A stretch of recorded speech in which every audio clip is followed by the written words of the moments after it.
Assalamu alaikum and a very warm welcome to all of you in a brand new episode of Voice of Saskatoon. Today we have a really special guest with us. This program will be in Urdu, so I would like to give an introduction of our special guest today. Um, ये एक entrepreneur भी हैं, एक social activist भी हैं और एक politician भी हैं और इसके अलावा इनकी खिदमात हर फील्ड में ही पाई जाती हैं। 1996 में इन्होंने अपना बिजनेस स्टार्ट किया और उसके बाद इन्होंने वेब शोज भी किए जो कि आज हर बंदा अपने हाथ में लेके करता है। ये उस जमाने में वो वेब शोज जो 24/7 वेब शो था, एक एक सड़क का सच था, वो भी ये कर चुके हैं।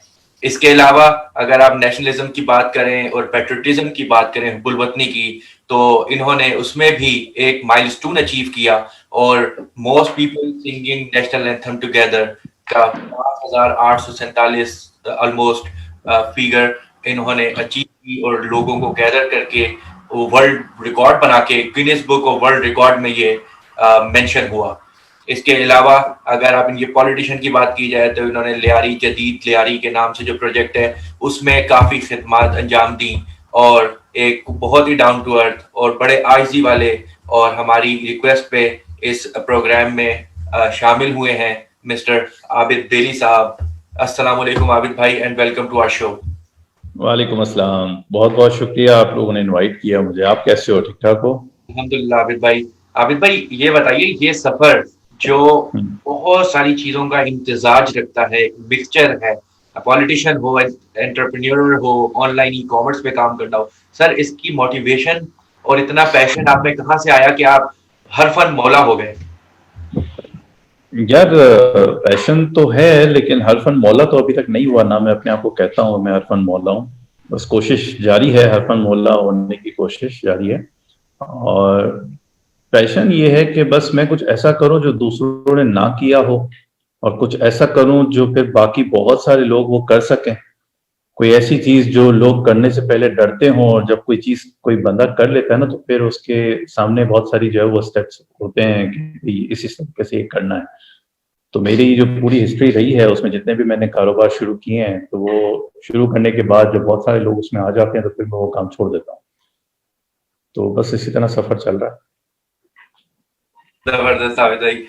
आबिद भाई, अब जो आप अपना नया प्रोजेक्ट रन कर रहे हैं, हम नाजरीन को भी बताना चाहेंगे और हम उस पर गाइडेंस भी लेना चाहेंगे, उस कॉन्सेप्ट के बारे में समझना चाहेंगे। Smartphone film making concept, sir ये आप इस फील्ड में किस तरह आए, इसका क्या आइडिया है और इसका फ्यूचर क्या देख रहे हैं?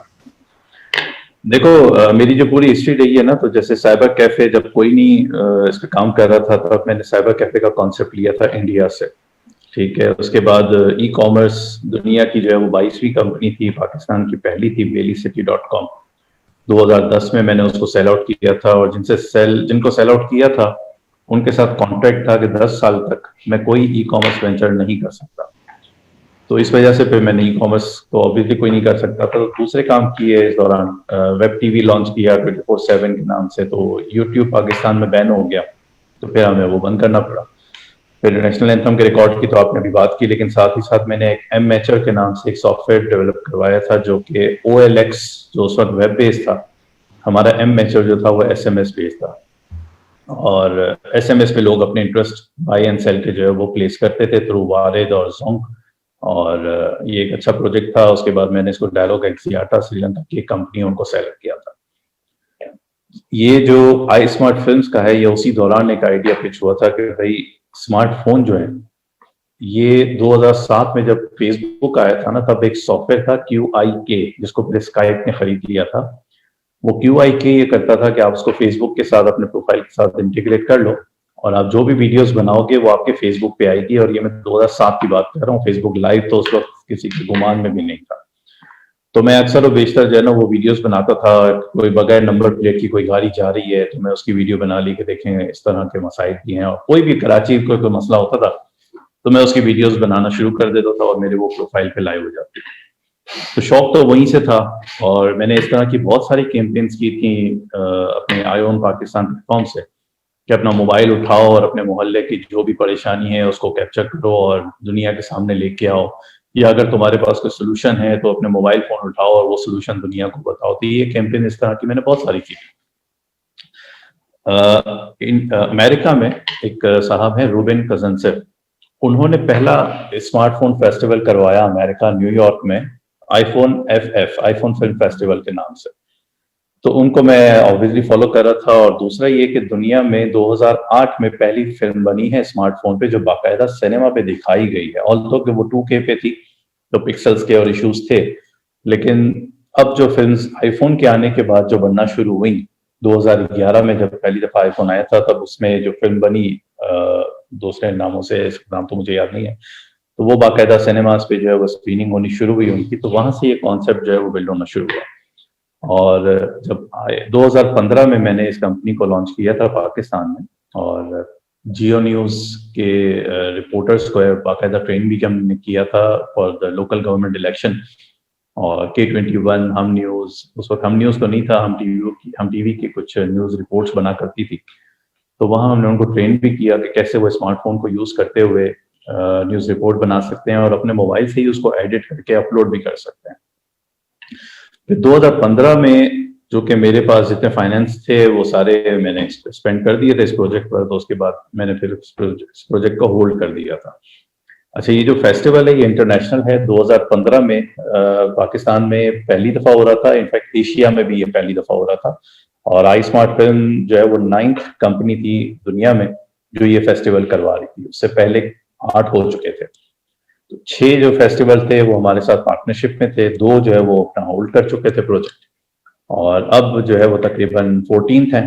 पूरी दुनिया में 14 फेस्टिवल हैं जो स्मार्टफोन बेस्ड हैं, और वो तमाम पार्टनर्स हैं हमारे। और पार्टनरशिप इस तरह की है कि हमारी जो फाइनलिस्ट फिल्म्स होंगी वो अपने फेस्टिवल के फाइनल डे पे वो स्क्रीन करेंगे, और उनकी जो फाइनलिस्ट फिल्म्स होंगी वो हम अपने फाइनल डे पे स्क्रीन करेंगे। तो it's an international exposure. Pakistan के वो तमाम फिल्म मेकर्स जो स्मार्टफोन से कुछ बना रहे हैं, तो उनको मैं 14 मुल्कों में एक्सपोजर दे रहा हूँ कि वहां पे वो अपनी फिल्म्स की स्क्रीनिंग करवा सकते हैं और वो बहुत आला क्वालिटी की कोई चीज डेवलप करते हैं, प्रोड्यूस करते हैं। तो ये आई स्मार्ट फिल्म एक, मतलब समझ लो कि एक न्यू एरा है। आपके पास स्मार्टफोन है तो आप दुनिया में कुछ भी कर सकते हो उससे। अब देखो ना यूट्यूब पे जो अर्निंग कर रहे हैं, तो वो डीएसएलआर को यूज करते हैं। डीएसएलआर कम से कम भी जो है वो कॉस्ट करता है आपका 38-40,000। आप वही चीज 20,000 के मोबाइल से भी जो है वो कर सकते हो हाफ प्राइस में। और एक आपने ट्राईपॉड लेना है, एडिटिंग के सॉफ्टवेयर उसमें जो है वो एप्स फ्री मिल जाती हैं, वो आपने डाउनलोड कर ली, आपका जो है वो यूट्यूब चैनल आप इसमें लगा। न्यूज रिपोर्टर बन सकते हैं। हमने जो हमारे न्यूज रिपोर्टर है उनका नाम हमने स्मार्ट रिपोर्टर रखा है, और पूरे पाकिस्तान से कहीं से भी जो है वो हमारे स्मार्ट रिपोर्टर बन सकते हैं। और हमारे जो अवार्ड का नाम है वो स्मार्ट ऑस्कर अवार्ड है। तो दुनिया के जो लोग हैं फिल्म मेकर्स वो हॉलीवुड जाते हैं ऑस्कर अवार्ड लेने के लिए, और स्मार्ट ऑस्कर लेने के लिए वो इंशाल्लाह पाकिस्तान है। तो कॉपीराइट का इशू तो नहीं आएगा आप यूज कर रहे हैं? नहीं, कॉपीराइट के लिए अप्लाई कर दिया हुआ है, ट्रेडमार्क तो अल्हम्दुलिल्लाह में मिल गया। ये इट्स स्मार्ट ऑस्कर ना, वो जो है वो ऑस्कर है। अच्छा, हमारा फोकस तो स्मार्ट पे है। अब देखें, जैसे मेरी मिसाल ले, मैं एक लेमैन हूँ और मैंने अपने मोबाइल से एक वीडियो बनाई है फॉर सपोज बर्मिंघम में, मैंने वहां पूरा उसको फिल्माया। तो अब मुझे आपसे कांटेक्ट करना है, सिंपल सी बात है, मैं स्ट्रेट फॉरवर्ड हूँ, मैंने आपसे कांटेक्ट करना है, मैंने भेजना है I want to be in that list of smart Oscar awards, तो how can I contact you? हमारी वेबसाइट है ismartfilms.com। ओके, जब उस पर आप जाएंगे तो आपको सबमिट फिल्म का जो है वो बड़ा क्लियर ऑप्शन नजर आ जाएगा, वहां आप अपनी फिल्म सबमिट कर सकते हैं। बहुत इजी प्रोसेस है, कोई इसमें इतनी रॉकेट साइंस नहीं है कि अगर वो बंदा एक मोबाइल से फिल्म बना रहा है तो वो उसको इतनी नॉलेज है कि वेबसाइट पे उसको जाके सबमिट कैसे करना है। It's just like YouTube uploading. That's perfect. Abid भाई, आपने भी बीच में एक बात की कि वेब 24/7 आपने स्टार्ट किया, उसके 24/7, उसके बाद सड़क तक सच भी आप लेके आए, फिर यूट्यूब बैन हो गई। सर, आप क्योंकि सोशल एक्टिविस्ट भी हैं और ह्यूमन राइट्स के लिए भी बहुत काम करते हैं, सर ये बैन कल्चर जो है इसके बारे में क्या कहना चाहेंगे, स्पेशली पाकिस्तान में बैन कल्चर, इधर इट्स अ टिकटॉक और यूट्यूब? अच्छा, देखो कुछ मामला ऐसे होते हैं जैसे हम मजहब को लेके बहुत ज्यादा सेंसिटिव है, इतने सेंसिटिव है कि हम दूसरे की बात भी नहीं सुनना चाहते कि वो कह क्या रहा था और क्यों कह रहा था। तो रिलीजियस तौर पे हम काफी ज्यादा एक्सट्रीमिज्म की तरफ चले जाते हैं। तो खैर वो हुआ ये था कि 24/7 ऑनलाइन डॉट टीवी जब हमने लॉन्च किया था, एक वेब टीवी, और प्रॉपर प्रोफेशनल हमारे स्टूडियोज थे, और तकरीबन 13 एंकर्स थे हमारे साथ अल्हम्दुलिल्लाह, जिनके अप्रोक्सीमेटली 42 या 43 शोज थे जो स्टूडियोज के भी थे, बल्कि स्टूडियोज के ही सारे शोज थे। मेरा एक वाहिद शो था जो मैं सरक का सच करता था, रोड शो, और उसमें मैं ऐसे ऐसे शोज करता था जो टीवी चैनल वाले जो है वो सोचते हैं कि ऐसे शो कर भी सकते हैं कि नहीं, क्योंकि हमारा तो वेब टीवी था ना, तो हमें कोई उलझन तो थी नहीं। तो हुआ ये था कि 3 या 4 महीने हमारे इस चैनल को हुए थे, आई थिंक 5 महीने, तो यूट्यूब बैन हुआ और फेसबुक बैन हुआ, जस्ट बिकॉज ऑफ वो जो गुस्ताखाना खाके और वीडियोस जो आ गई थी यूट्यूब पे। तो हमने प्रेस कॉन्फ्रेंस भी की थी, उसमें मेरे साथ सबीन महमूद थी, अवाब अलवी थे, डॉक्टर जहीर थे, और हमने ये कहा था कि स्पेसिफिकली वो पेजेस जो हैं वो ब्लॉक किए जा सकते हैं, रिमूव किए जा सकते हैं रिपोर्ट करवा के, और यूट्यूब में भी जो है वो ये चीज़ें रिमूव की जा सकती हैं, करवाई जा सकती हैं। लेकिन अब देखो ना, जैसे इमरान खान है एक prime minister of the country ना, तो उसने स्टैंड लिया अक़वाम मुत्तहिदा में जाके, और उस वक्त जो है वो उसने बड़ा क्लियर मैसेज दिया कि ये हम बर्दाश्त नहीं करेंगे। ऑब्वियसली नहीं करेंगे ना, जब आप लोग हॉलोकॉस्ट और ये चीजें बर्दाश्त नहीं करते हो तो हम भी नहीं करेंगे। लेकिन स्टैंड लिया उसने। उस वक्त के जो हमारे प्राइम मिनिस्टर्स थे वो पर्चियों पे तो लिख के तकरीरें लाते थे, तो इस वजह से वो स्टैंड ले नहीं पा रहे थे। तो इसलिए जब प्राइम मिनिस्टर नहीं ले सकता तो बहैसियत एक आम आदमी हम तो ले ही नहीं सकते थे कोई स्टैंड।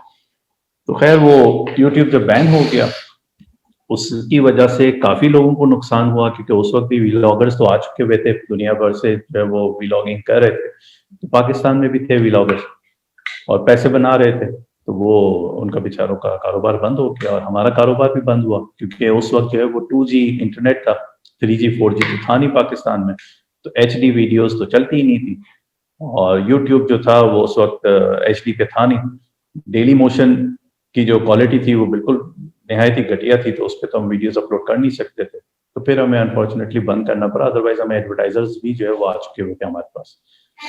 बिल्कुल बिल्कुल आप ठीक कह रहे हैं, और मैं ये बताना भी चाहूंगा कि मेरी one of the inspiration, source of inspiration और मोटिवेशन कह सकते हैं आप लोग के आबिद बेली साहब हैं, क्योंकि जब वेब 24/7 था तब मेरा भी इंटरव्यू हुआ था उस वेब 24/7 पर, डिफेंस में आया था मैं, तो वो भी इंटरव्यू रिकॉर्ड हुआ था, तो मैं बाकायदा देख सकता था इनका ground work, how they work hard.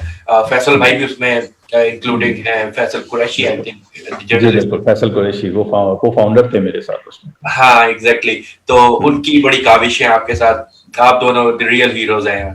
तो अब नेक्स्ट चीज जो आ रही है वो है को work place, thrive space which you are providing to the business to flourish themselves, और उनको एक जगह प्रोवाइड करना कि आओ बैठो अपना बिजनेस फ्लरिश करो। ये आइडिया कैसे आया और ये किस तरह अब आपके पास रन कर रहा है, इस बारे में बताइए। अच्छा देखो, 2015 में ही जब ये आई स्मार्ट फिल्म्स में रन कर रहा था ना, तो उसी जमाने में मैंने एक कोवर्किंग स्पेस शुरू किया था शारा फैसल पे, पार्क व्यू बिल्डिंग में, दी इनक्यूबेटर के नाम से। और उसमें चूंकि पार्टनरशिप थी, और जो मेरे साथ पार्टनर थे उन्होंने काफी मिसकम्युनिकेशन की थी कि उनके साथ भी कोई 11 पार्टनर्स थे, तो वो काफी मामला जो थे वो अजीब गरीब कंडीशन में चले गए थे आफ्टर 3 मंथ्स। तो वो फिर सेटअप मैंने जो है वो वहां से वाइंड अप कर दिया था। तो ये कॉन्सेप्ट तो बहुत पुराना है कोवर्किंग स्पेस का, दुनिया भर में बहुत सालों से चल रहा है। रेगस के नाम से जो वर्चुअल ऑफिस का कॉन्सेप्ट भी बहुत पुराना है, लेकिन पाकिस्तान में जो है ये कॉन्सेप्ट बहुत अर्ली स्टेज पे कह सकते हो इस वक्त, ऑल्दो कि अब काफी खुल गए हुए हैं। तो मैं ये नहीं कहूंगा कि जी मैंने कोई अनोखा काम किया है, ऑल्दो ये अब कराची में काफी लोग कर रहे हैं माशाल्लाह। अनोखा जो इसमें अनोखापन है वो मैं जरूर शेयर करना चाहूंगा कि जैसे आप काफी सालों से मुझे जानते हो, तो मैं रिस्क लेना जो है वो मेरी गुत्थी में है कि मुझे रिस्क लेना पसंद भी है। और एक इंसान वो होता है जो नुकसानात करने के बाद डर के बैठ जाता है, तो अल्हम्दुलिल्लाह सुम्मा अल्हम्दुलिल्लाह मैं उन लोगों में से हूँ कि जो नुकसान करने के बाद भी जो है वो हाथ पैर मारता है कि यार ये हो गया, चलो मट्टी पाओ आगे बढ़ रहे हैं। तो हुआ कुछ यूं था कि हमारी एक कंपनी थी डिलीवरी वाले, कोरियर कंपनी, और वो हमने नवंबर 2019 में उसको हमने बंद किया था बिकॉज ऑफ ह्यूज लॉसेस। तो उसके बाद करने को कुछ था नहीं, और लिटरली फरवरी में तो ये कंडीशन थी, हमें मतलब ये बताते हुए मुझे शर्म इसलिए नहीं आती क्योंकि मेरे साथ हुआ। तो लोग जो डरते हैं ना कि अपने फेलियर्स बताने में, तो वो मुझे नहीं डर लगता, क्योंकि मैं फेलियर के बाद दोबारा अल्हम्दुलिल्लाह एक सक्सेसफुल पोजीशन में आ जाता हूँ। लेकिन मेरे साथ ये हुआ कि फरवरी में मैं इस पोजीशन में आ गया था कि मुझे बाकायदा ज़कात एक दोस्त के से जो है वो पैसे लेने पड़े, क्योंकि मेरे घर में मेरे पास मेरे बच्चों की फीसें तो थी ही नहीं, लेकिन खाने पीने के भी बहुत इश्यूज हो गए। तो यहाँ लोगों को लगता ये है कि यार ये बंदा जो है सोशल मीडिया पे बहुत एक्टिव है और इसके बड़े शशके हैं, तो इसके बाद बहुत पैसा होगा। ऐसा होता नहीं है, ये बहुत फेक वर्ल्ड है, झूठ भरा पड़ा है, यहाँ पे मुनाफिकत भरी पड़ी है। तो मैंने चूंकि इस दुनिया में एग्जिस्ट करना है, तो मुझे अपने आप को ऑब्वियसली सोशल मीडिया पे एक्टिव रखना था। लेकिन मैं इस पोजीशन में फरवरी में था। मार्च में लॉकडाउन आ गया, दुनिया जहां के कारोबार बंद होने शुरू हो गए। तो मैंने उस वक्त अल्लाह ताला से ये दुआ की थी कि मैंने ऐसा कौन सा गुनाह किया है, क्योंकि मेरी पूरी कोशिश होती है कि मैं नुकसान अगर कर रहा हूं ना, तो मैं किसी को उसका ब्लेम नहीं देता, और जिसकी वजह से मुझे नुकसान हुआ मैं उसके पीछे नहीं जाता। मैं कहता हूँ ठीक है यार, तू जान और अल्लाह ताला जान। तो मैंने सिर्फ अल्लाह से ये दुआ की कि मैंने ऐसा कौन सा गुनाह किया जिसकी वजह से मैं अब इस पोजीशन में आ गया हूँ। और मैं हर नमाजें मैं कभी नहीं छोड़ता, और अल्लाह तवक्कल अल्हम्दुलिल्लाह मैं हमेशा रहता हूँ। तो हुआ कुछ यूं कि मार्च में लॉकडाउन के बाद मास्क और जो कोरोना की जो किट्स और इस किस्म की जो चीजें थी, फेस शील्ड और ये सब, तो मेरे एक दोस्त हैं, बोरा कम्युनिटी से उनका ताल्लुक है और मेडिसिन मार्केट में उनकी शॉप है। तो अगर आपका कभी इत्तेफाक हुआ हो मेडिसिन मार्केट में जाने का, तो वहां लोगों के पास बात करने की भी फुर्सत नहीं होती, इतना रश होता है उनके पास कस्टमर्स का। तो लॉकडाउन में जब दुकानें बंद हो गई, तो उनको फिर ये आया कि अब हम बेचे कैसे चीजें। तो उनको मेरी याद आ गई कि यार मैं तो एक दोस्त को जानता हूँ जो बड़ा सोशली एक्टिव है। तो उन्होंने मुझे फोन किया कि बेली मुझे ये मास्क और ये सब चीजें बेचनी है, तो इसमें क्या हेल्प कर सकता है। तो मैंने सिर्फ एक स्टेटस लगाया कि 3M N95 मास्क अवेलेबल, और आप यकीन करो कि just because of that status वो इतना शेयर हुआ, क्योंकि वो हॉट प्रोडक्ट थी उस वक्त N95 मास्क 3M का। और मैंने विद इन 3 to 4 days कोई 10,000 मास्क जो है वो सेल कर दिए। अब वो जब मास्क मैंने सेल किए तो उसका प्रॉफिट आया, तो जो वेंडर्स की पेमेंट्स थी वो मैंने उतारनी शुरू की। उसके बाद मास्क के साथ साथ जो है वो एक और दोस्त है हमारे जैगम, उन्होंने टनल एक डिजाइन किया। तो उन्होंने मुझे अप्रोच किया कि वेली भाई हमारे टनल्स आप बेचें। तो मैंने फिर टनल्स भी बेचने शुरू कर दिए। तो ये दो चीजें मेरे पास आई, मैं पैसे कमाना शुरू हो गया, तो मैंने पैसे देना भी शुरू कर दिए वेंडर्स को, जो डिलीवरी वाले के। मीनवाइल मेरे एक बहुत अच्छे दोस्त हैं, उन्होंने मुझे कॉल किया कि यार तारिक रोड पे मेरा ऑफिस है, वो आप जरा जाके देख लो और देखो क्या हो सकता है, क्या कर सकते हैं मिलके। तो मैंने ये तारिक रोड पे इनका ऑफिस जब देखने आया, तो ये खाली गोप अंधेरा था इसमें, और बना हुआ बहुत अच्छा, बहुत जबरदस्त। तो उन्होंने कहा कि यार 2 महीने के बाद मैंने ये ऑफिस खाली करना है, तो मेरा ये पूरा जो इन्वेस्टमेंट है वो सारा जाया चला जाएगा, तो तू कुछ कर सकता है। मैंने कहा जी मैं कोवर्किंग स्पेस लॉन्च करता हूँ, और बाकी अल्लाह बरकत देने वाला है। तो उन्होंने कहा लॉकडाउन है, तारिक रोड पूरा बंद है, चला लेगा। मैंने कहा जब है ही कुछ नहीं तो खर्च किया है कुछ करने में, और आपको तो वैसे भी 2 महीने बाद बंद करनी है ऑफिस।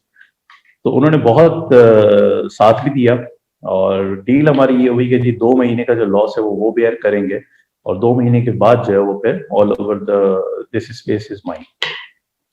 तो 1 जून को मैंने इस ड्राइविंग स्पेस को जो है वो एक्टिवेट किया। मेरे साथ कोमल सिद्दीकी होती हैं, उन्होंने सारा ये डिजाइनिंग और इस किस्म की जितनी भी मार्केटिंग की चीजें थी डिजाइनिंग करने की, वो सब बनाई, और हम लोगों ने यहाँ से शुरू किया 1 जून को। खाली हॉल, 160 सीट्स की कैपेसिटी, और आज अल्हम्दुलिल्लाह हम सितंबर में इस पोजीशन में है कि हमारा 70% ऑक्यूपाइड है, 30% रह गया, वो भी इंशाल्लाह हम अक्टूबर में जो है उसको कवर कर लेंगे। तो मैं तो शुक्र अदा करते करते थक भी जाऊं, या पता नहीं कैसे मैं शुक्र अदा करूं कि दुनिया जहां जो है वो उस वक्त लॉकडाउन में नुकसान कर रही थी, दुकानें अपनी बंद कर रही थी, और मुझे अल्लाह ताला ने एक अपॉर्चुनिटी दी शदीद नुकसान के दौर में, और मैंने ये चीज़ शुरू की, और अल्लाह ताला ने इसमें बरकत डाली है। और आज अल्हम्दुलिल्लाह ड्राइविंग स्पेस के नाम से हमारा कोवर्किंग स्पेस है। इट्स हमारे जो क्लाइंट हैं उसमें ईट मुबारक है, Cheetah.pk है, इन्फोरॉक्स, मोनोलिथिक्स, फिर फ्रीलांसर्स जो हैं वो तकरीबन 11 हैं। तो ऑल सेट अल्हम्दुलिल्लाह। मतलब आपकी जिंदगी में इतने नशेबो फराज आए हैं कि वो आप एक तो जानते हो। शेर वही है, जैसे आप कहते हैं कि मैं एक पल को खाने को लाले पड़ गया कि शाह से गदा कर दे, गदा से बादशाह कर दे, मेरे मौला तेरी मर्जी, जिधर चाहे उधर कर दे। बिल्कुल बिल्कुल। और आप तो मुझे काफी सालों से जानते हो, तो हमारे काफी नशेब व फराज आपको पता है। बहुत। तो और उसमें बस जी जी जी। दोस्त में होता सिर्फ ये है कि आप बस अल्लाह ताला का शुक्र अदा करते रहो कि जिस हाल में हो, अल्लाह की मर्जी है, आजमाइश चल रही है, तो हर रात के बाद सुबह एक आती है, तो खैर है, दिन गुजर जाएंगे इंशाल्लाह ताला। और मैं सिर्फ ये कहता हूँ कि लोग मेरे बारे में ये सोचते हैं कि पता नहीं कितने काम करता है और उसका कोई फोकस नहीं है, तो मैं उनको जवाब नहीं देता, लेकिन अपने इंटरव्यूज में जरूर कहता हूँ कि दोस्त, जिस अब किसी के जूते में पाँव रख के देखोगे तो समझ आएगी उसकी कहानी। और दूसरी बात ये कि मुझे कोई शौक नहीं है कि मैं इतने सारे काम करूं, लेकिन मुझे लोगों के जब पैसे देने होते हैं ना, तो मुझे ये सोच नहीं होती कि मैंने खाने हैं, मैंने देने हैं, तो उस देने के लिए मैं जो भी मेरे पास अपॉर्चुनिटी आएगी आई विल अवेल इट। और वो शेर भी है ना, एक बड़ा जबरदस्त, मेरी बड़ी फेवरेट मूवी है शराबी, कि आज इतनी भी मैसर नहीं पैमाने में जितनी वो छोड़ दिया करते थे मैं खाने में, ऐसा कुछ था। तो ऐसे ऐसे वाकयात मेरे साथ बहुत सारे हैं। आबिद भाई, आपने जब कहा ना कि ऐसे लाले पड़ जाते हैं, तो उस पे मुझे वो सरफराज प्रेस कॉन्फ्रेंस याद आ गई कि I have nothing to lose, और उसके बाद आईसीसी चैंपियन हम जीते बने थे। हाँ नथिंग बिल्कुल। की बात है आप। बिल्कुल। तो बिल्कुल। आपके इरादे माशाल्लाह इतने मजबूत होते हैं कि आपके को पता नहीं होता आपके माइंड में क्या चल रहा है। मतलब आपके वो इरादे वाली बात, इकबाल कहते हैं ना कि इरादे जिनके हम्म, पुख्ता हो, नजर जिनकी खुदा पर हो, तलातम खेज मौजों से वो घबराया नहीं करते। तो हाँ माशाल्लाह जी। आप अमली तफसीर है हमारे लिए, माशाल्लाह। Right। तो मोटिवेशन जैसे की। आपको अगर याद हो तो आपके कॉमर्स डिपार्टमेंट में आप लोगों ने जब मुझे बुलाया था, हाँ तो जी। आप लोगों ने फिर माशाल्लाह थोड़ी सी मोटिवेशन मैंने दी थी, लेकिन उसके बाद जो आप लोगों ने उस डिपार्टमेंट को चेंज किया और जी। सारे एक सियासी पार्टी का सब कुछ रिमूव करने का और सारा सहरा वो आपके सर पे जाता है माशाल्लाह। तो आप अल्हम्दुलिल्लाह। भी कम नहीं है। सर ये सब उस वक्त आप आए भी किस में थे कि हम उस वक्त, मतलब दौरे जवानी कह लें हमारा या बचपना कह लें, उसमें वर्किंग डेवलप क्या था वो सेल्फ रिफॉर्मेशन की वर्कशॉप थी, जो हमने आपसे जानी कि किस तरीके से अपने आप को सेल्फ रिफॉर्म किया जाए। और this is a hmm, platform for everyone including me, के हम आपसे सीखें कि किस तरीके से हम अपने आप को सेल्फ रिफॉर्म कर सकते हैं। जैसे आप कहते हैं कि मैं यहाँ से उठ के यहाँ जाता हूँ, फिर यहाँ आ जाता हूँ, फिर जाता हूँ। तो ये हम्म, वाली तो कोशिश है ना, ये हमें भी थोड़ा हौसला देती है। तो हम्म, आबिद भाई, इसके साथ साथ जब हम, अब ये तो हो गया आपके कैरियर की बात, हम आते हैं आपके पेट्रियटिज्म, हुब्बुल वतनी मिनल ईमान है, कि हुब्बुल हम्म, आपका मतलब ईमान का हिस्सा है। तो जब उसकी हम्म। बात करते हैं तो आपने माशाल्लाह, अल्हम्दुलिल्लाह कि मैं भी उसका पार्ट बना वॉलंटरली, मैंने भी उसमें काम किया, खड्डा मार्केट हॉकी हाँ ग्राउंड। जी। नेशनल एंथम का आइडिया के एक साथ हजारों की आवाम खड़े होके एक साथ एक मजमा कौमी तराना, पाकिस्तान का कौमी तराना ही चूज किया, उसे पढ़े, hmm, Guinness book of hmm. World record में जाऊंगा। क्या मोटिवेशन थी, और ये कॉन्सेप्ट किसने, आइडिया कहाँ से आया आपके पास, और ये किस तरह एग्जीक्यूट हुआ था फिर? ओके। दोस्त, हुआ ये था कि 2008 में जब मैं दुबई में था, तो उस वक्त गूगल पे जब हम पाकिस्तान लिखते थे ना, तो सिवाय मार धार, कत्लो गारत और इन चीज़ों के कुछ नहीं आता था। तो मैंने एक ग्रुप बनाया, आई ओन पाकिस्तान के नाम से, फेसबुक पे, और अपनी कम्युनिटी को जो है वो कनेक्ट करना शुरू किया कि हम इन तमाम चीज़ों को रिपोर्ट करके रिमूव करवाएं, और अच्छी इमेजेस, अच्छी वीडियोस जो है वो अपलोड करके और दुनिया को दिखाएं कि पाकिस्तान कितना खूबसूरत है और पाकिस्तान के लोग कितने खूबसूरत हैं। हम ये सब चीज़ें हम नहीं करते, ये कुछ गिनती के लोग हैं जो करते हैं। तो ये कैंपेन अल्हम्दुलिल्लाह बहुत फेमस हुई मेरी, और बहुत ज़बरदस्त नाम जो है वो हमारे साथ जुड़े। तो यहाँ से एक हिम्मत बंदी के चलो यार ठीक है, पेट्रियोटिज्म अभी भी पब्लिक में है, जवानों में है। तो दूसरी, और ये हमने 14 अगस्त को ये एक्टिविटी शुरू की थी, 2018 और 2008 सॉरी। फिर 2009 में एक एक्टिविटी शुरू हुई, फरहान मसूद, जो उनकी कंपनी का नाम डिजाइन से निकल गया है, लेकिन वो अब शिकागो में होते हैं। लाहौर से उन्होंने कैंपेन लॉन्च की कि अपने प्रोफाइल के साथ पाकिस्तान का फ्लैग लगाएं। तो कराची में उन्होंने मुझे अप्रोच किया, तो आई ऑन पाकिस्तान से मैंने इस कैंपेन को जो एक्टिवेट किया। और 1 अगस्त 2009 को हमने ये कैंपेन लॉन्च की थी। तो 13 दिन में तकरीबन 25,000 लोगों ने अपने फेसबुक प्रोफाइल के साथ पाकिस्तान का फ्लैग लगाया, इंक्लूडिंग फॉरेनर्स। बहुत सारे दूसरे मुल्कों के लोगों को भी ये कैंपेन इतनी पसंद आई और उन्होंने अपने साथ पाकिस्तान का फ्लैग लगवाया। हमें वो अपनी पिक्चर भेज देते थे और हम उनको पाकिस्तान फ्लैग लगा के भेज देते थे। इवन उन्हीं दिनों में जोआना ब्रूम, जिनका अभी इंतकाल हुआ, उन्होंने हमें अप्रोच किया कि मुझे भी जो है वो पाकिस्तान का फ्लैग लगाना है और मुझे पाकिस्तान विजिट करना है। वो अपने ब्लॉग्स लिखा करती थी पाकिस्तान के बारे में कि पाकिस्तान के तालिबान कैसे हैं और एक्सट्रीमिज्म कितना है, और मतलब नेगेटिव ब्लॉग्स। तो उनको हमने इनवाइट किया पाकिस्तान।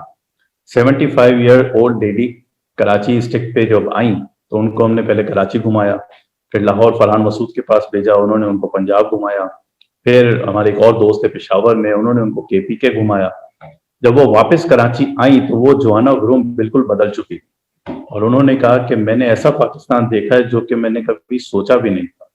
फिर यूके जाके उन्होंने अपना पहला ब्लॉग लिखा जिसमें था कि मैंने उस मुल्क में कहीं भी कोई तालिबान सोच का बंदा नहीं देखा, वो इतने मेहमान नवाज और प्यारे लोग हैं इस मुल्क के। और उसके बाद से उनसे इतनी अच्छी दोस्ती हुई, इतनी अच्छी बॉन्डिंग पाकिस्तान के साथ हुई कि वो अपने कुछ हफ्ते दिन पहले इनका इंतकाल हुआ, उससे पहले तक जितनी भी एक्टिविटीज पाकिस्तान से रिलेटेड, पाकिस्तान को प्रमोट करना, ये सब कुछ उन्होंने किया। तो खैर 2010 में फिर मैंने कैंपेन लॉन्च की कि पाकिस्तान, ये जो कराची है, इससे तमाम सियासी पार्टियों के झंडे जो है वो हम रिमूव करेंगे और पाकिस्तान के झंडे लगाएंगे। ऑल दो कि उसमें हम कामयाब नहीं हुए क्योंकि एक सियासी पार्टी यहाँ बड़ी स्ट्रांग थी और उन्होंने तो अपने फ्लैग उतारने ही नहीं दिया, तो उसमें हम थोड़े से नाकाम हो गए।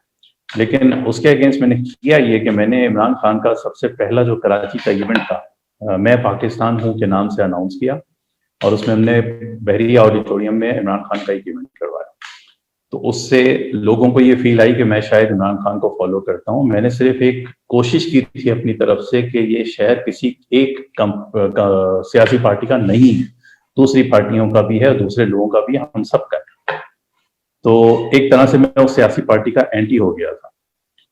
तो 2013 में, 2011 में भी कुछ किया, फिर 2012 में भी कुछ किया, बल्कि 2010 में भी किया ये चीज, और फिर 2011 में अगेन 14 अगस्त से पहले कुछ ना कुछ करना था। तो 28 मई को मेरे एक दोस्त हैं वकास भाई, उन्होंने कहा कि यार इस दफा हम नेशनल एंथम का कोई रिकॉर्ड बनाते हैं, वर्ल्ड रिकॉर्ड बनाते हैं।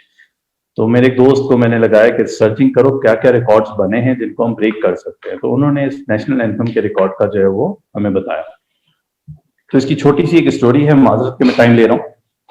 स्टोरी ये थी कि ये इंडिया का रिकॉर्ड था 1,25,000 लोगों के साथ इस नेशनल एंथम का।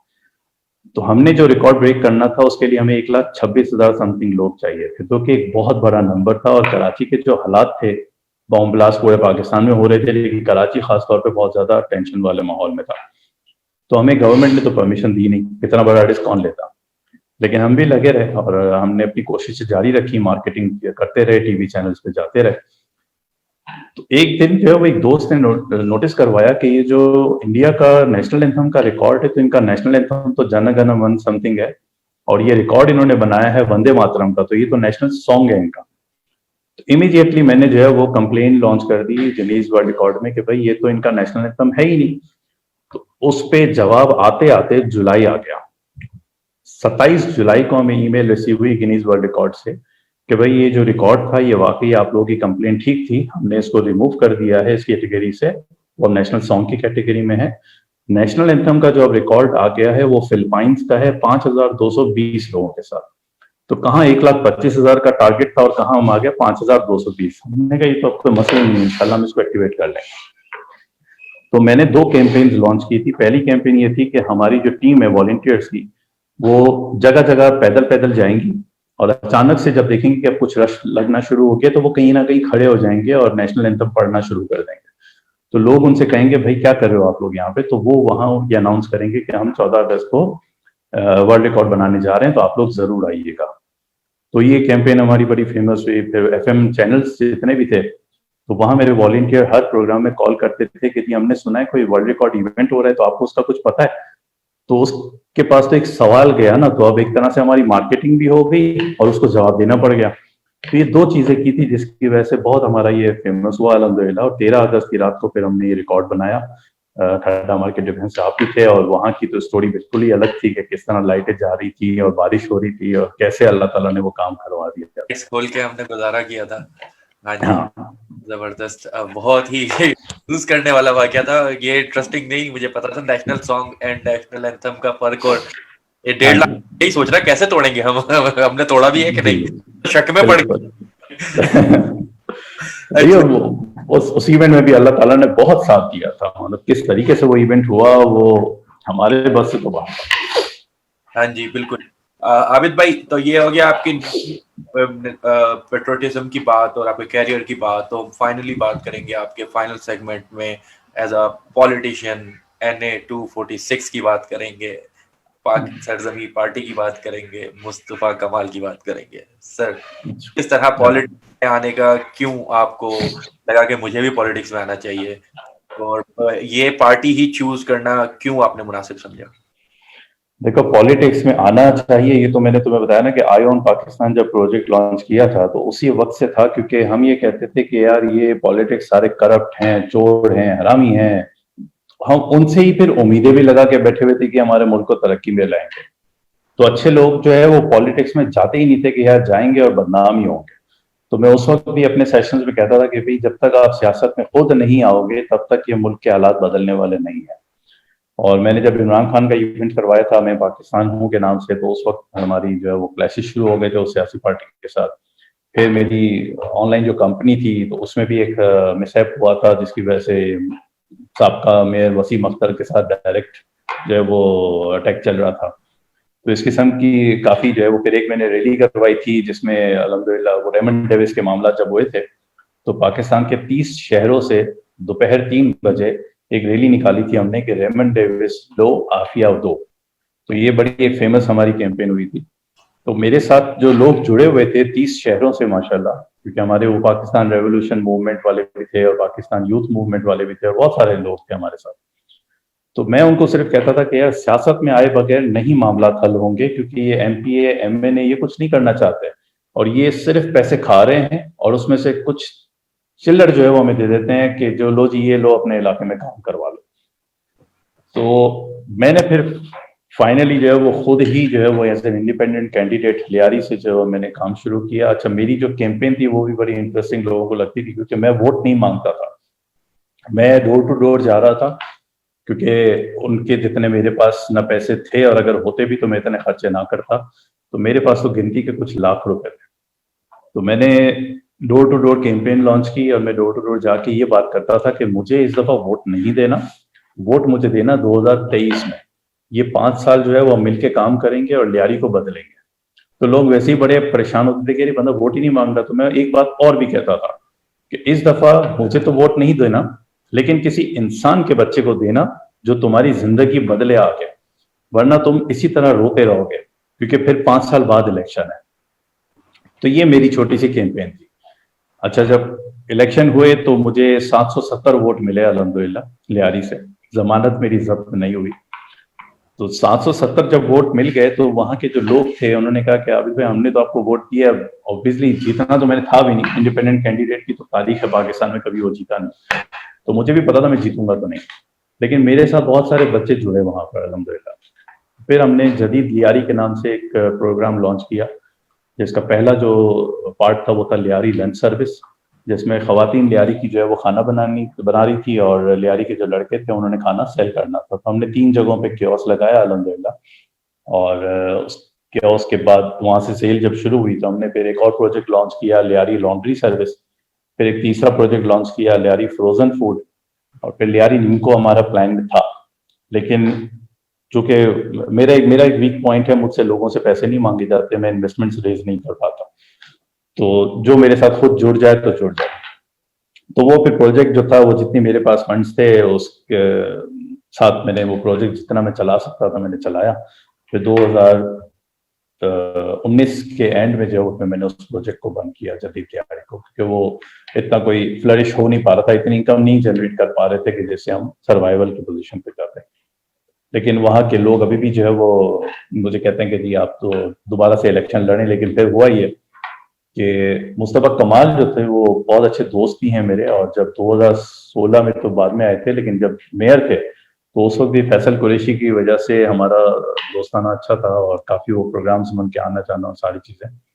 तो वो बंदा जो था आई ओन कराची के नाम से उसने सिविक सेंटर में एक प्रोग्राम लॉन्च किया था। तो मैंने वहाँ मुस्तफा भाई से एक सवाल पूछा था कि आई ओन कराची क्यों, हम सिर्फ कराची की सियासत क्यों करते हैं, हम आई ओन पाकिस्तान क्यों नहीं करते। तो उन्होंने कहा पहले हम कराची संभाल लें फिर हम पाकिस्तान संभाल लेंगे। तो ये जो आई ओन पाकिस्तान था ना, ये उसी आई ओन कराची के दूसरे दिन लॉन्च हुआ था आई ओन पाकिस्तान।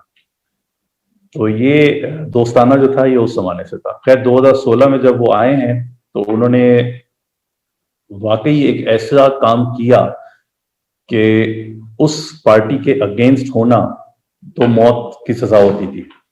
अच्छा, और मैं एक और चीज भी आपको बताऊं कि उससे कुछ दिनों पहले उसी सियासी पार्टी के एक साहब ने एक घर में गैदरिंग रखी थी और मुझे स्पेशली बुलाया था कि बेटी तूने जरूर आना है। तो मैं जब वहां गया तो वहां पे उनके जो कायद हैं जो लंदन में बैठते हैं उनकी भी स्पीच थी और वसीम अख्तर ने भी आना था। तो मैंने वहां पे एक चीज नोट की कि जैसे ही कोई बंदा वसीम अख्तर से या उन साहब से मुस्तफा कमाल के एरा की बात करता था तो इनके चेहरे के तासुरात चेंज हो रहे थे। तो उस गैदरिंग के बाद जब खाने के टाइम पे हम बैठे तो मैंने उन साहब से कहा कि मुझे पता नहीं क्यों ऐसी फीलिंग आ रही कि या तो ये मुस्तफा कमाल आने वाले हैं या ये वसीम अख्तर साहब जाने वाले हैं, क्योंकि वो मुस्तफा कमाल के नाम से बहुत चिढ़ है। तो उन्होंने कहा हाँ देखो आगे क्या होता है। और उसके महीने बाद मुस्तफा कमाल साहब कराची में। और मुस्तफा कमाल को, अनीस कायम खानी को मैंने बहुत ऑब्जर्व किया। मैंने पहले दिन ही नहीं ज्वाइन कर लिया, मैंने उनको ज्वाइनिंग की है 2019 में। लेकिन उस 5-6 सालों के पीरियड में मैंने उनको बहुत ऑब्जर्व किया, उनकी एक्टिविटीज, उनकी चीजें। फिर उसके बाद मैंने ये डिसाइड किया कि अब मैं अगर पार्टी ज्वाइन करूंगा तो पीएसपी ही ज्वाइन करूंगा, वरना वो कहीं नहीं करूंगा। क्योंकि देखो पीपल्स पार्टी में तो ज्वाइन करना है तो अपना ईमान बेचना पड़ेगा, वो मैं कर नहीं सकता। और ना मुझे उम्मीद है कि वो लोग बदलने वाले हैं। पीटीआई में मेरा जो है वो मतलब उनके साथ कुछ अजीब ही मसला है। मुझे वो एज अ पार्टी मुझे नहीं पसंद। जमात इस्लामी में मैं जा नहीं सकता क्योंकि वहां पे मुनाफिकत उरूज पे है। वो इस्लाम का नाम लेके दीन का मजहब बेच के और वोट्स लेते हैं। तो फिर सियासत में अगर जाना है तो बहैसियत इंडिपेंडेंट कैंडिडेट तो खड़े नहीं रह सकते, आपको किसी ना किसी प्लेटफॉर्म से जुड़ना है। अब मुझे लोग कहते हैं कि जी अनीस कायम खानी साहब जो हैं या मुस्तफा कमाल साहब जो हैं ये एमक्यूएम से भागे हुए हैं और एमक्यूएम के साथ जो है वो इन्होंने क्या कुछ किया है। तो मैं कहता हूँ भाई हुजूर सल्लल्लाहु अलैहि वसल्लम की दौर में और हमारी पूरी जो हिस्ट्री है हजरत आदम अलैहिस्सलाम से लेके आज तक की, उसमें बहुत सारे वाकयात हमारे पास ऐसे हैं कि जिसमें गुनहगार से गुनहगार बंदे ने अल्लाह ताला से माफी मांगी है और अल्लाह ताला को उसकी माफी पसंद आई है और उसने वो तमाम गुनाह माफ कर दिए। लेकिन हम पाकिस्तानियों का मसला ये है कि हम पास्ट को लेके और उसको इतना कुड़ेदते हैं कि वो बेचारा बंदा कहता है यार इनके लिए मैं क्या काम करूं। तो पास्ट को भूल के आगे बढ़ने की बात है। और ये दोनों जो हैं, मैं सिर्फ मुस्तफा भाई की एक बात बताऊं जो मुझे बहुत पसंद है कि ये बंदा जो है अपने जलसों में नमाज की तलकीन करता है और एक बात करता है कि भाई मुझे जो है वो अल्लाह ताला ने सवाल पूछना है कि तेरे पास इतनी फॉलोइंग थी, क्या तूने उनको नमाज का बोला? तो मैं उस सवाल से डरता हूँ। तो मुझे ये बताओ जमात इस्लामी के किसी जलसे में आपने सुना है कि उन्होंने नमाज की बात की हो कि सारे नमाज पढ़ें और 5 वक्त की नमाज? हाँ उस वक्त जो उनका जलसा हो रहा होता है उस वक्त शायद बाजमात नमाज हो जाती है, लेकिन क्या वो तलकीन करते हैं अपने जलसों में इस चीज? तो ये चलो एक मजहबी बात होगी। दूसरी बात पे मैं आता हूँ। वसीम अख्तर ने एक दिन इनको चैलेंज किया कि मैं अपने सारे अख्तियार इनको देता हूँ, करके दिखा दे साहब। उन्होंने कहा बिस्मिल्लाह। और मैं वहां पे था जब उन्होंने बिस्मिल्लाह कहा था और उन्होंने कहा था मैं कर दूंगा, मसला ही कोई नहीं है मेरे लिए। तो वो तकब्बुर नहीं था, उनका एक्सपीरियंस है इस शहर के बारे में। तो लोग कहते हैं इनको तकब्बुर बहुत है। नहीं, देखो स्ट्रेट फॉरवर्ड बंदा जो है ना वो हमेशा आपको बदतमीजी मिलेगा। जो मुनाफिक लोग होते हैं ना वो चिकनी चिपड़ी बातें करने वाले, वो हमें पसंद है। तो मुनाफिकत जिसमें नहीं होती ना वो गुस्से में भी जल्दी आता है और वो बड़ी स्ट्रेट बात करता है जिसकी वजह से हमें बुरा लगता है इंसान। तो उस बंदे ने इख्तियारात का ओके किया। रात में 2 बजे जो है वो हम मीटिंग कर रहे थे, वो मेन रोड पे पता नहीं कौन सा सोहराकोट था या नॉर्थ कराची का कोई एरिया था, वहां पे जो है वो मीटिंग कॉल हो गई। सारा मीडिया आ गया और वसीम अख्तर साहब जो है वो सोए हुए हैं, उनके लोगों को कॉल की जा रही है और कोई कॉल नहीं उठा रहा। और सुबह पता चला जी वापस उन्होंने अपना फैसला वापस ले लिया। तो उस बंदे ने प्रूफ किया कि मुझे तुम मौका तो मैं करके दिखाता हूँ। तीसरी बात, अगर मुस्तफा कमाल और अनीस कायम खानी साहब के करप्शन के केसेस हैं या अगर उन्होंने एमकेएम में रहते हुए बहुत ज्यादा ब्लंडर्स किए हैं तो 2016 से लेकर 2020 आ गया। एमकेएम वाले तो इनके दुश्मन है ना। अभी तक कोई एक चीज तो लेके आए ना सामने जो इन दोनों ने की हो। सिर्फ बातें हैं, कोई प्रूफ नहीं है, कोई एविडेंस नहीं है कि इन दोनों ने कोई ऐसा काम किया। हाँ इन्होंने पार्टी में रहते हुए मानते हैं कि हमने कुछ गलत काम किया, उसके लिए माफी मांगते हैं वो। तो अब क्या जान लोगे क्या? और ये बंदा जिस तरह से काम कर रहा है इस वक्त कराची में, सिंध में, और सबसे बड़ी बात जो इन्होंने की कि सिंधी जो है वो हमारे मोहसिन हैं। उन्होंने हमें अपनी धरती में जगह दी, ये किसी ने आज तक कहा था? तो ये जोड़ने के लिए आया है, वो तोड़ने के लिए बैठे हुए हैं। आपको सिर्फ समझने की जरूरत है। तो बिल्कुल। इसलिए मैंने ये पार्टी ज्वाइन किया। हाँ जी, जब अब वाकई उन्होंने माफी मांगी और सब किया, और कुछ कुछ लोग ही होते हैं आबिद भाई जिनकी ना जुबान में अल्लाह ताला ने वो तासीर रखी होती है कि वो जुबान से बात निकलती है और अगले के दिल पे जाके लगती है, कानों को नहीं जी लगती। बिल्कुल, जी बिल्कुल। वो one of the person I really personally admire him as well. अच्छा आबिद भाई, तो आपको देखें, पार्टी से इख्तलाफ हो सकता है, एक लीडर अगर पीटीआई, जैसे आपने कहा मुझे पीटीआई की टीम से इख्तलाफ है, तो लेकिन व्हाट अबाउट द लीडर? मुझे लीडर से ही बेसिकली इख्तलाफ है, मुझे पार्टी से नहीं है। क्या आबिद भाई आपको? वो इख्तलाफ कुछ यूं है कि बड़ा अजीबोगरीब सिनेरियो है। ये जो मैं अभी 2 दफा जिक्र किया ना, मैंने एक इवेंट किया था मैं पाकिस्तान में, हुआ कुछ यूं था कि इमरान इस्माइल साहब जो हैं, जो कि अब गवर्नर सिंध हैं, उन्होंने मुझे अप्रोच किया किसी तरीके से, क्योंकि मैं सोशली उस जमाने में बहुत एक्टिव था। तो मुझे कहा गया कि यार आप एक इवेंट करवाएं इमरान खान का, स्पॉन्सर हम करेंगे। मैंने कहा ठीक है, करवा लेते हैं। तो हमने जो है वो दी एक्टिविटी शुरू कर दी, बहरिया ऑडिटोरियम बुक करवाया, वहाँ पेमेंट भी कर दी, और इवेंट की जो मार्केटिंग सोशल मीडिया पे शुरू कर दी। 4 दिन पहले इवेंट से इमरान इस्माइल साहब कहते हैं कि यार स्पॉन्सर अरेंज नहीं हो रहा, तो एक काम करो, ये इवेंट कैंसिल कर दो। अब अगर आप मुझे जानते हो तो मैं कोई चीज जब कर लूँ तो फिर मैं पीछे नहीं हटता, चाहे उसमें जितना भी मेरा नुकसान हो रहा हो। तो मैंने कहा कि इवेंट तो होगा, क्योंकि हमारी इज्जत जो है वो स्टेक पे है, तो ये तो इवेंट तो अब होगा, आप स्पॉन्सर को छोड़े, हम मैनेज कर लेंगे। मैं उनके ऑफिस से निकला हूँ, सीधा पाकिस्तान चौक गया हूँ, वहां पे टिकट्स प्रिंट करवाए हैं, क्योंकि उससे पहले हम टिकट नहीं बेच रहे थे, क्योंकि फ्री इवेंट था। हमने इमीडिएटली जो है वो 8:30 बजे वो टिकट्स प्रिंट हुए। हमने जो है वो ट्विटर पे और फेसबुक पे जो है वो एक कैंपेन लॉन्च की कि हम अलग अलग इलाकों में जाएंगे और वहाँ जो है वो हम टिकट सेल करेंगे, और उसकी हम ट्वीट्स कर रहे थे कि जी अब हम यहाँ खड़े हैं और आप आइए अपनी इवेंट्स की टिकट्स परचेज कीजिए। 2500 को टिकट रखा था हमने। 4 दिन के अंदर 123 टिकट बेच लिए, और 123 बंदा आ भी गया। कुछ हमारे अपने लोग थे, वो इवेंट की जो वो सारी तैयारियां हो रही हैं, बैकड्रॉप लग रहा है, सब कुछ हो रहा है। तो एक साहब आए, अगर मैं गलती पे नहीं हूँ तो कोई इसरार नाम था उनका, वो मूंछों को ताव देते हुए अंदर दाखिल हुए, और उन्होंने देखा कि 123 बंदा 800 सीटिंग कैपेसिटी के हॉल में कितने लगेंगे, कम ही लगेगा ना, हॉल खाली लगेगा। उन्होंने फोन किया किसी को, उन्होंने कहा कि यार खान को यहाँ मत भेजना, बेइज्जती हो जाएगी खान की, बहुत कम लोग हैं। इत्तेफाक से मैं साथ खड़ा था। मैंने कहा जनाबे वाला आपने किसको कॉल किया है? कहते हैं वो खान के बंदे को कॉल किया है, खान यहाँ आएगा तो खान की बेइज्जती हो जाएगी, इतने लोगों के लिए थोड़ी वो आएगा। मैंने कहा अगर आपका खान नहीं आएगा ना तो हमारी बेइज्जती हो जाएगी कि आप इतने सारे लोगों को हम लेके आए आपके खान की बात सुनवाने के लिए। तो उसने कहा नहीं जी मैं तो कुछ नहीं कर सकता। तो इतने में मेरे बहुत अच्छे दोस्त हैं डॉक्टर अवाब अलवी, जो कि आरिफ अलवी के साहबजादे हैं, और वो उन्होंने भी इसमें बहुत काम किया था मेरे साथ इस इवेंट को मार्केट करने में। तो वो जब आए तो मैंने उनको कहा कि यार अब आप ये सीन है, इसको कैसे मैनेज करें? तो उसने कहा कि टेंशन नहीं लो। उसने अपने वालिद को फ़ोन किया तो पता चला कि वो लोग कहीं बैठे हुए हैं, और खान का उन्होंने कहा कि जब एक दफ़ा ये मना करते ना तो फिर इसको दोबारा राज़ी नहीं कर सकते, तो अब आप छोड़ो।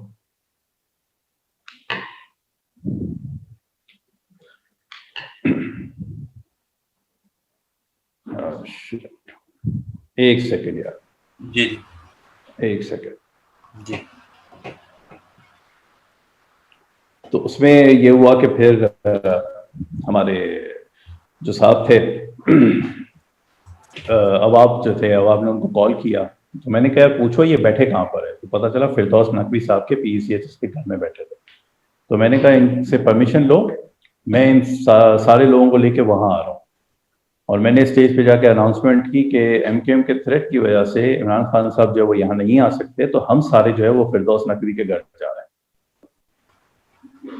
और मैंने 17 गाड़ियाँ 11 मोटरसाइकिल पे तमाम लोगों को लेके फिरदौस नकवी के घर गया।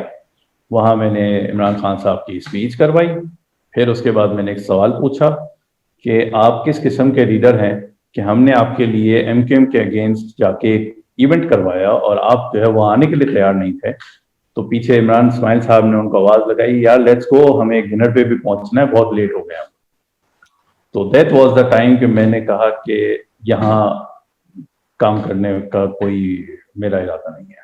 ठीक है, ये टीम बिल्डिंग का प्रॉब्लम और ये इमरान इस्माइल और आरिफ नकवी और वो जो होते हैं गार्ड्स वगैरह, ये सारा लीडर को अच्छा होना चाहिए। उसके क्या कह बारे में। खैर आबिद भाई, आप बात करके बहुत अच्छा लगा। मुझे पता है आपको भी आपको भी काफी मैसेज आ रहे होंगे। आपका बहुत शुक्रिया। और आखिर में मैं इसी नोट पे खत्म करूंगा अपने शो को भी, कि जैसे आबिद भाई की पूरी कन्वर्सेशन को अगर मैं एक कहते हैं दरिया को कूजे में बंद करने के मुतरादिफ ही होगी अगर मैं उनको बयान करना शुरू करूं, लेकिन एक शेर पे खत्म करूंगा कि इरादे वो था, ऐसे चलन चलो जमाना करे आरजू, ऐसे चलन चलो जमाना करे आरजू, ऐसे रहा करो कि दुनिया मिसाल दे। तो इस नोट पे मैं आबिद भाई आपसे big massive thanks to you for time out today for us. Okay then, अल्लाह हाफ़िज़। अल्लाह हाफ़िज़।